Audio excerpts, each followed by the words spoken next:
আসসালামু আলাইকুম। একটা কৌতূহল ছিল যে সাবেক স্বরাষ্ট্রমন্ত্রী আসাদুজ্জামান খান কামাল কি বলেন? তার এবং শেখ হাসিনার এবং চৌধুরী আবদুল্লাহ আল মামুনের বিচার শুরু হয়েছিল গতকালকে। চৌধুরী আবদুল্লাহ আল মামুন দোষ স্বীকার করেছেন এবং তিনি হয়েছেন রাজসাক্ষী। তো তার রাজসাক্ষী হওয়া এবং এই মারণাস্ত্র ব্যবহার এবং বিবিসির প্রতিবেদন এই বিষয় নিয়ে কথা বলেছেন অস্ট্রেলিয়া প্রবাসী সাংবাদিক ফজলুল বারী। তার এই বক্তব্য অনুযায়ী যে শেখ হাসিনা নাকি কোনো মারণাস্ত্র ব্যবহারের নির্দেশ দেননি। আর কল রেকর্ড সম্পর্কে তিনি বলছেন এটা এআই দিয়ে তৈরি, এটা ফেক, এটা আসল না। বিবিসির মানে এদের মতন ফালতু প্রতিষ্ঠান, এরা যেভাবে রাষ্ট্র প্রতিষ্ঠানগুলোকে ফালতু বানাইছে, বিবিসিকেও তেমন মনে করে।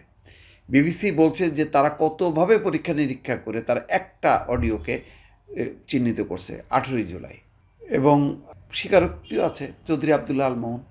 এবং ওইটার ব্যাপারে আবার আসাদুজ্জামান খান কামাল বলতেছে এটা কোনো ব্যাপার না, এটা তো যে যার মতন করছে, এটা যান বাঁচানো ফরজ, সে সেটা তো করছেই এবং এটার কোনো বেজ নেই। আর ভারত এই ব্যাপারে কোনো প্রতিক্রিয়া দেবে কি না এটার ব্যাপারে বলছে যে না, ভারত স্বাধীনতা মুক্তিযুদ্ধের পক্ষের শক্তি, সুতরাং তারা তাদের পক্ষেই আছে। বেশ খুব দম্ভ ভরে, গর্ব ভরে তিনি আবার এটা বলছেন যে রাজসাক্ষী হওয়ার বিষয়ে বলছে হয়েছে তো কী করার আছে, যার যার যান বাঁচাতে হয়েছে। আসাদুজ্জামান খান কামাল বলছেন তারা তো অনেক মিথ্যাচার করছে, সাজাচ্ছে, যার সাথে বাস্তবতার কোনো মিল নেই। ইতিমধ্যে তাদের বিরুদ্ধে বিচার কাজ হয়েছে, বলছে ফেস করার কি আছে, তারা আমাদের কোনো উকিল যেতে দিচ্ছে না। প্রবাসী সাংবাদিক জানতে চান যে এখানে ভারত কোনো হস্তক্ষেপ করবে কিনা। তিনি বলছেন যে এটা তাদের নিজস্ব সিদ্ধান্ত, আর নিজেদের স্বাধীনতার সপক্ষে শক্তি দাবি করে ভারত সবসময় তাদের পক্ষে থাকবে বলেও তিনি জানাচ্ছেন। মোট কথা, হাসিনা এটা নির্দেশ দেননি। তিনি বলছেন যে এটা পুলিশ তার আইন অনুযায়ী তার নিজেকে রক্ষা করা এবং রাষ্ট্রের বা মানুষের সম্পত্তি রক্ষা করার অধিকার আছে এবং সেটা আইনে আছে। আইন অনুযায়ী পুলিশ গুলি চালিয়েছে, অর্থাৎ এই দায় দায়িত্ব নিতে চাচ্ছেন না। এটা হলো একান্তই পুলিশের দায়, তাদের কোনো দায় নেই। এখানে বলছে যে পুলিশ তখন নিজে থেকেই মারণাস্ত্র ব্যবহার করেছে নিজেদের রক্ষায় আর সম্পদ রক্ষায়।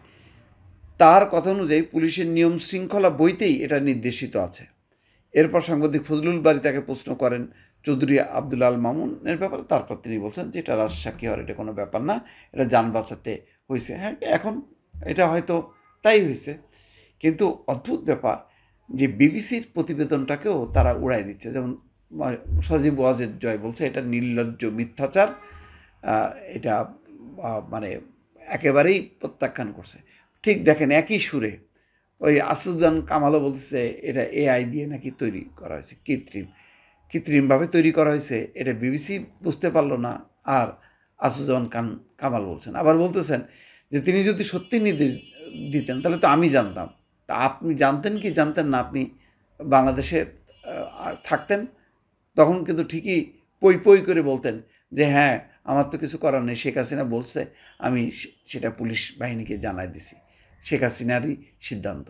যেমন সালমান এফ রহমান বলছে, আনিসুল হক বলছেন যে আসলে তারা কিছুই না, সব কিছুই হলো শেখ হাসিনার নির্দেশ অনুযায়ী।